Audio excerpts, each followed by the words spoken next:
میدونی ترس مثل آتیش، اگه کنترلش نکنی میسوزونتت. آره میسوزونتت.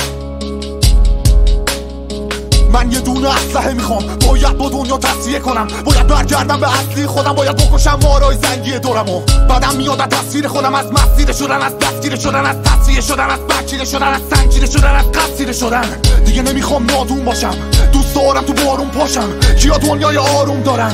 کیا مثل من طاعون دارن؟ کیا مثل من آشوب دارن؟ کدوم احمقای چارچوب دارن؟ کیا مثل من خواب دوست دارن؟ کیا مثل من کابوس دارن؟ کیا دلهای رنگی دارن اما واسه بقیه مثل تفسیگارن؟ کیا دلهای سنگی دارن؟ کیا با خدا موندن و نشتی دارن؟ کیا حالت منگی دارن؟ کدوم احمقا دلتنگی دارن؟ کیا مثل من میمارن توی در دیوارن مثل مرد میمارن؟